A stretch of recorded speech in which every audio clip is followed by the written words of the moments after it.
Thanks for joining us. In the last hour, we learned U.S. officials are opening several shelters to hold babies and toddlers separated from their parents at the U.S.-Mexico border. The Associated Press says the shelters will better meet the needs of the youngest detainees, a group that continues to grow.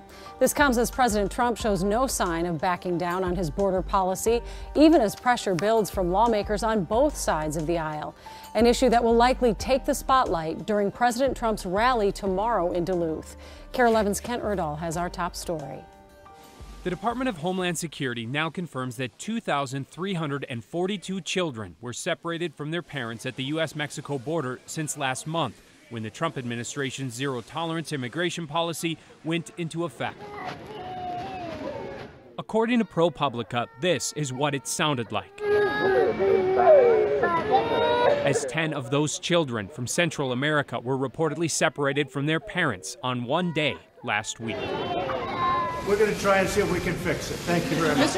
Tonight, President Trump met with GOP House members to discuss their potential fix in the form of an immigration bill. But afterwards, don't you have kids, Mr. President? House Democrats confronted him for not putting an end to the policy himself, a sentiment that is also growing within his own party. Well, the White House could change it in 5 minutes, and they should. I mean, it's a mistake. And all we need is good legislation, and we can have it taken care of. Before giving this speech to small business leaders today, Republican senators did announce legislation saying they'd be willing to join Democrats in permanently ending separations as long as it included funding to add more immigration judges at the border. My father came to this country in 1957, and he was granted asylum. Asylum is part of our immigration laws. Right now, there's an enormous backlog.